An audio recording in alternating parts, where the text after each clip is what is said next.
Hello mechanic दोस्तों, आपका हमारे यूट्यूब चैनल शेरू बुलेट राजा में स्वागत है। गाड़ी प्लटीना है, कंफर्टेक है। जस्ट मैं दिखा देना चाहूँगा, एसी का गाड़ी है। इसमें क्या फॉल्ट है ना, गाड़ी में कोई सप्लाई कोई मूवमेंट देखने को नहीं मिल रहा है। मैं जैसे इस चाबी स्विच को ऑन करूँगा, इसमें कोई मूवमेंट देखने को नहीं मिल रहा है। तो क्या है ना कि गाड़ी हमारे यहाँ पे बंद होके आई थी, कस्टमर के द्वारा धक्के मार के लाया गया था गाड़ी। सबसे पहले क्या है ना कि कोई जब मोमेंट देखने को नहीं मिलता है तो सबसे पहले इसकी बैटरी का जांच करना है कि बैटरी चार्ज है या चार्जिंग नहीं है। सबसे पहले ना बैटरी का देखें कितना है। मल्टीमीटर को हमने 20 डीसी पे सेट कर लिया है। सेट करने के बाद ना यहाँ पे मैं दिखा देना चाहूँगा, एक वायर को पॉजिटिव में और एक वायर को नेगेटिव में कर लेना है। कर लेने के बाद देखना है कि इसकी चार्जिंग कितनी है। हमने यहाँ पे 12 पड़ गई है, तो इसमें सबसे पहले हम नई बैटरी इंस्टॉल करेंगे। उसके बाद ओबीडी स्कैनर के माध्यम से ये चेकआउट करेंगे कि गाड़ी BS6 है, क्या फ़ॉल्ट है क्या फ़ॉल्ट नहीं है उसके बारे में। तो सबसे पहले हम यहाँ पे बैटरी इंस्टॉल कर लेते हैं। यहाँ पे हम नए बैटरी एक साइड का यहाँ पे इंस्टॉल करने वाले हैं। इंस्टॉल करने से पहले इस वाले रबर को उठाएंगे यहाँ से, और साथ में यहाँ पे 8 पेंच लगे हों, दोनों पेंच को ओपन कर लेते हैं। उसके बाद इसका फिटअप करेंगे। फिटअप करने के बाद इसकी कैपेसिटी कितनी है इस मल्टीमीटर के माध्यम से हम आपको दिखाएंगे। उसके बाद ना क्या मल्टीमीटर को कंटिन्यूटी पे चेक करके सारा वायरिंग का एक डिटेल देने वाले हैं। वीडियो काफ़ी इंटरेस्टिंग होने वाली है, लगातार आप वीडियो पे बने रहें, वीडियो को स्किप ना करें। मल्टीमीटर को 20 डीसी पे सेट कर लिया है। अब क्या करना है ना कि इसकी कैपेसिटी देखनी है कि बैटरी, ये जो हम बैटरी लगा रहे हैं वो चार्ज है कि नहीं चार्ज है। मैं आपको यहाँ पे दिखा देना चाहूँगा। पहले इसको होल्ड कर लेते हैं। मैं यहाँ पे आपको दिखा देना चाहूँगा, बैटरी हमारा यहाँ पे 12 वोल्ट यानी फुल्ली चार्ज है। 1260 होना चाहिए, वो पूरा चार्ज है। बस सिर्फ क्या है ना, मल्टीमीटर का रोप मैंने नेगेटिव की जगह पॉजिटिव, पॉजिटिव की जगह नेगेटिव लगाया है। अब क्या करना है कि हमें DLC कपलर लगाने हैं, उससे पहले मैं दिखा दूंगा। देखिए ना, बैटरी जब इंस्टॉल करने के बाद क्या है ना कि चाबी की को हमने ऑन किया, सारा सिस्टम देखने को मिला। यहाँ पे आपको चेक इंजन लाइट का दिखेगा सिंबल, और जस्ट क्या न्यूट्रल भी दिख रहा है, और यहाँ पे आपका जस्ट वहाँ पे लाइट भी जल रही है। लाइट जल रही है, साथ में अब क्या है ना कि OBD स्कैनर लगा के इसमें क्या मैटर उसको देखा जाएगा। तो क्या है ना कि OBD स्कैनर लगाने के लिए सबसे पहले इस पैनल को ओपन कर लेना है। ओपन करने के बाद देखिए ना, यहाँ पे DLC कपलर है, हमें इस फाइबर को खोलना नहीं पड़ा। जस्ट बगल में ना कहीं पे इन्होंने जिसको दिखाया था, दिखाने के बाद क्या है ना कस्ट जब दुकानदार से नहीं बना तो हमारे यहाँ पे लेके आए हैं। तो इसमें क्या है ना DLC कपलर में OBD स्कैनर को इंस्टॉल करना है, तो उससे पहले इसको ओपन कर लेने हैं। ओपन करने के बाद हमें यहाँ पे DLC कपलर लगाने हैं। कैसे लगाने हैं मैं दिखाने वाला हूँ आपको। मैं दिखा देना चाहूँगा, ये सॉकेट है जो कि DLC कपलर के लिए आता है। तो गाड़ी है हमारी प्लटीना कंफर्टेक बजाज KTM अपाची RTR 116, यानी कि मैं बता देना चाहूँगा ये जो कपलर है आपका बजाज KTM में भी लगेगा, अपाची में भी लगेगा। और साथ में मैं आपको एक जानकारी देना चाहूँगा, अगर आपको OBD स्कैनर चाहिए, मल्टीमीटर चाहिए, टेकोमीटर चाहिए, फ्यूल प्रेशर गेज चाहिए, फ्यूल टेस्टर चाहिए, तो हमारे कॉन्टैक्ट नंबर पे संपर्क करें। और मैं एक साथ में और आपको सुविधा बताने वाला हूँ। अगर आपको बैटरी चार्जर चाहिए, जो कि एक चार्जर में आप 4 बैटरी को लगा के लगातार 4 LB की बैटरी चार्ज कर सकते हैं, तो मैं आपका समय न लेते हुए इसमें OBD स्कैनर के DLC कपलर में ऐड करेंगे। ऐड करने के बाद फाइनली हमने यहाँ पे ऐड कर दिया है सॉकेट, और मैं दिखा देना चाहूँगा यहाँ पे हमारा OBD स्कैनर है V317। और क्या करना है, चाबी स्विच को जैसे ही हम ऑन करेंगे यहाँ पे हमारा OBD खुल जाएगा। OBD खुलते ही यहाँ पे OBD आया, तो OBD इसको क्लिक करेंगे। क्लिक करने के बाद कैन OBD प्रोटोकॉल प्रोटोकॉल आ गया। कुछ समय वेट करना है। तो कोड फाउंड दिख रहा है ना, 3 कोड है।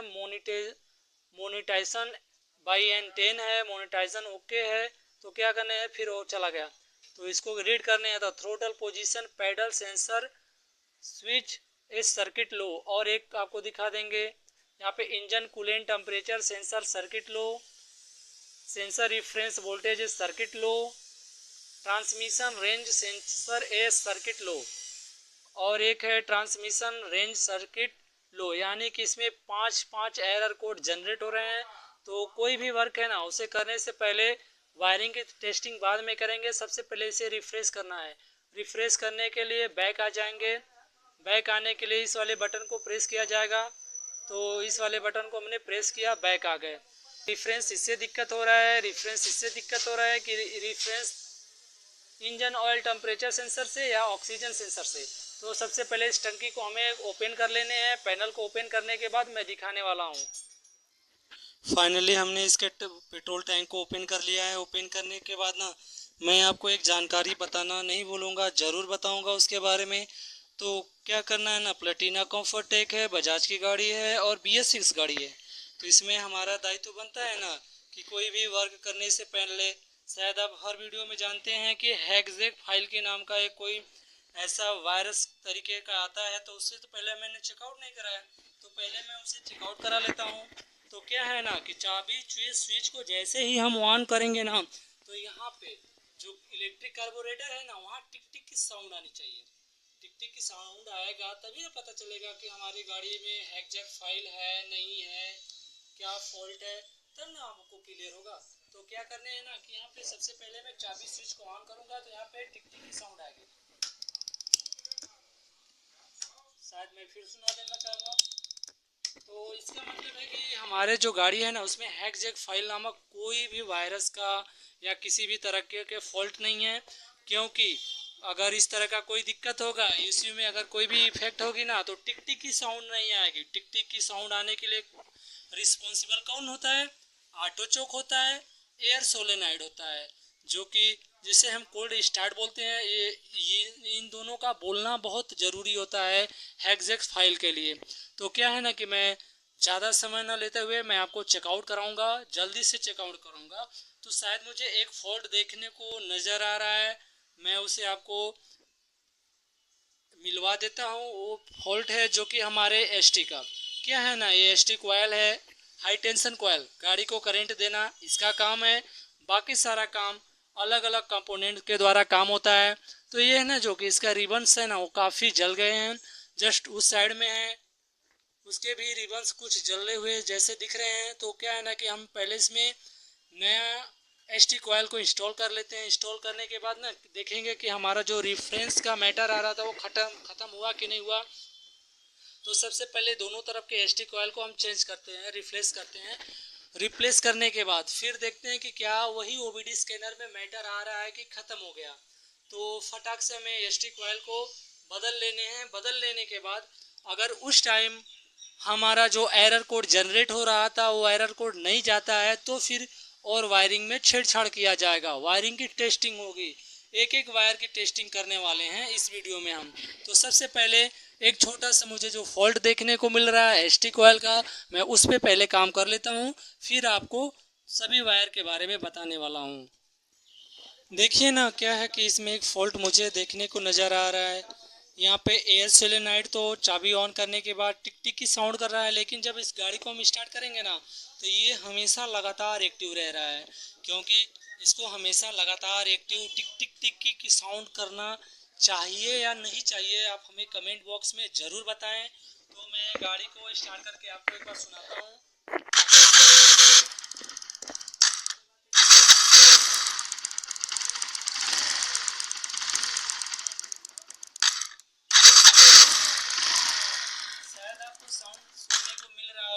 शायद आपको ये साउंड सुनने को मिल रहा होगा कि गाड़ी में जो ना एयर सोलेनाइड हो काफ़ी हद तक लगातार एक्टिव है। क्या ये सही है या गलत है, हमें कमेंट बॉक्स में ज़रूर बताएं। उससे पहले मैं इसमें एसटी कोयल को ऐड कर लेता हूँ। फाइनली हमने यहाँ पे नया एसटी कोयल हाई टेंशन कोयल को ऐड कर लिया है। ऐड कर लेने के बाद क्या है ना कि अब ओबीडी स्कैनर लगा के इसमें ये देखा जाएगा कि जो एरर जनरेट हो रहा था रेफरेंस का वो गया या नहीं गया। तो आ जाइए ना, मैं आपको दिखाता हूँ। एक बार फिर यहाँ पे हमें ऐड कर लेना है डीएलसी कपलर में। आपका यहाँ पे हमें ओबीडी स्कैनर को हमने यहाँ पे कनेक्ट कर लिया। कनेक्ट करने के बाद हमें क्या देखना है कि वही एरर कोड फिर जनरेट हो रहा है कि नहीं हो रहा है। तो यहाँ पे हमारा ओबीडी स्कैनर चालू हो चुका है। चालू होने के बाद मैं दिखा देना चाहूँगा, यहाँ पे हम आ गए, आपका ओके में आएंगे, ओके बटन को सिलेक्ट करेंगे। पे ओके बटन को सिलेक्ट करते हैं। ओके बटन को हमने यहाँ पे सिलेक्ट किया। क्लियर यहाँ पे दिख रहा है सेंसर रिफरेंस वोल्टेज है सर्किट लो। तो क्या है ना कि ये एरर कोड है जो कि P0642 का आ रहा है, तो अभी भी नहीं गया, तो इसको हमें पहले रिफ्रेश कर लेने हैं। तो जस्ट मैं आके क्लियर DTC पे आ जाता हूँ। क्लियर DTC पे आने के बाद यहाँ पे मैंने रिफ्रेश कर लिया है।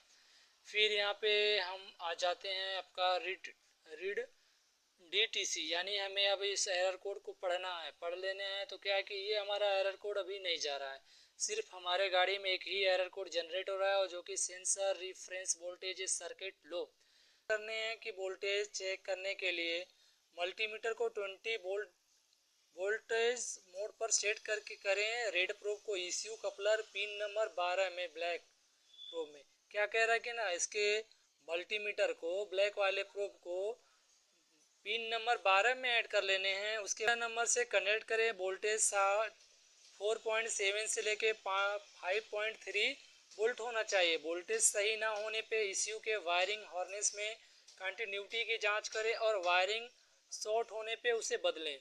तीसरा कह रहा है कि यदि कंटिन्यूटी सही है और वोल्टेज रीडिंग लिमिट है तो क्या करना है कि बाहर से ECU को रिप्लेस करें। तो क्या है ना कि अब हम चलते हैं कहाँ पे, ECU के पास में, और इस ओपन करने हैं। और ओपन करने के बाद जिस तरह से PDF में बता रहा था कि पिन नंबर 12 और पिन नंबर 13 में चेकआउट करने हैं, तो सबसे पहले हम इसे ओपन कर लेते हैं और मैं आपको दिखा दूंगा कि इसका पिन नंबर 13 कौन सा है, पिन नंबर 12 कौन सा है। तो इसे हमें यहाँ से ओपन करने हैं। साथ में ओपन करने के बाद जब भी हमें ECU को बाहर निकालने हो तो इस वाले बटन को हल्का सा ऐसे दबाने हैं।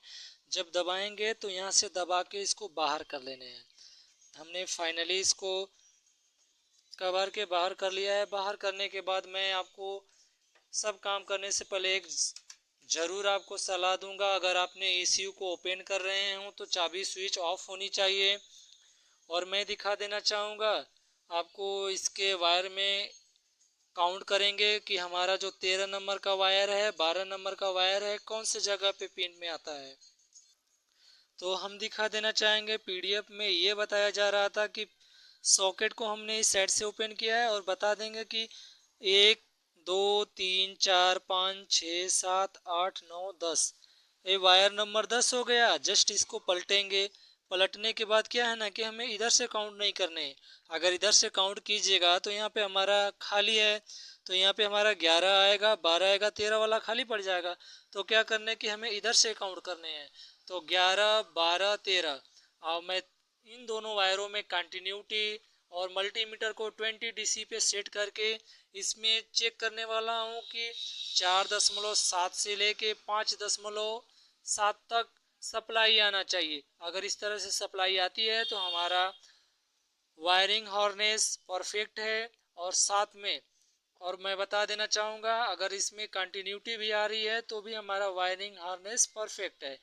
तो क्या है कि मैं इसमें मल्टीमीटर को पहले 20 DC पे सेट कर लेता हूँ। सेट करने के बाद मैं दिखाऊंगा कैसे आपको इसके चेकआउट करने हैं।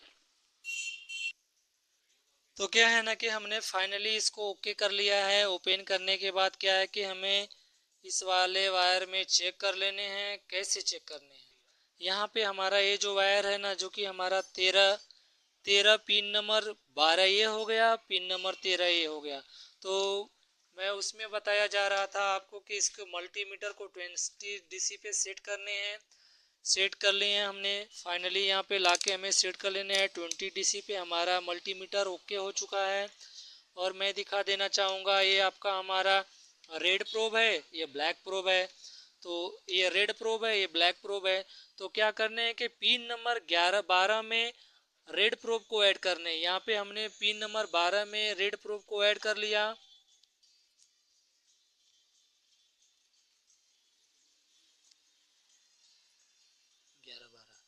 तो फाइनली हमने रेड प्रोब को इसमें ऐड कर लिया।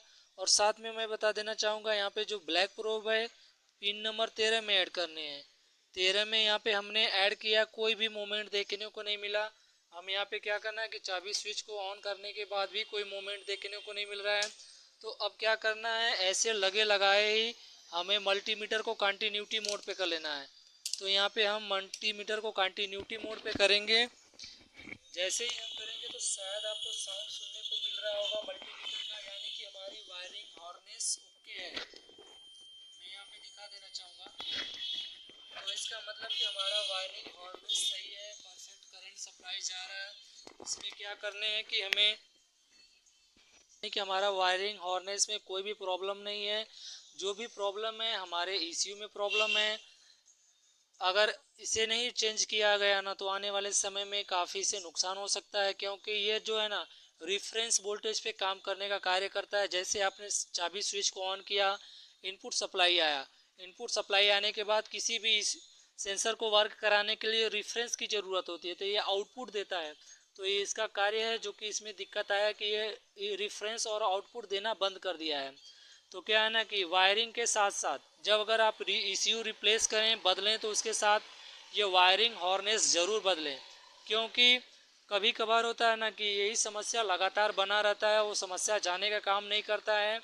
अभी मैं एक वीडियो जो पल्सर का अपलोड किया है उसमें मैं दिखा दूंगा कि मैंने एक ईसीयू चेंज किया, वायरिंग नहीं चेंज किया, जिसके वजह से हमारा एसीयू भी चला गया, वायरिंग तो पहले से डेड थी। फिर वही गाड़ी आई दोबारा रिटर्न, तो हमें क्या ना कि ईसीयू भी चेंज करना पड़ा, साथ में वायरिंग भी चेंज करनी पड़ी। तो विशेष कर ध्यान हो कि जब भी आप ईसीयू को चेंज करें ना तो वायरिंग हार्नेस को ज़रूर चेंज करें, क्योंकि बाद में किसी भी प्रकार का ईसीयू और वायरिंग संबंधित कोई मैटर ना आए। मैं इसी तरह लेटेस्ट वीडियो लाता रहता हूँ। अगर चैनल पे नए हो तो चैनल को सब्सक्राइब कर लें, बेल आइकन को प्रेस कर लें। और आपका हमारे यूट्यूब चैनल को बहुत ज़रूरत है, लगातार आप हमारे वीडियो को वॉच करें। आने वाले समय में यहाँ पे जो हमारा 20 वायर हैं डीएलसी कपलर में लगा हुआ, इस सॉकेट में लगा हुआ, मैं सबके एक एक वायर के बारे में बताने वाला हूँ। ऐसा हो कि आपका वीडियो छूट ना जाए। हमारे चैनल को जल्दी सब्सक्राइब कर लीजिए। धन्यवाद।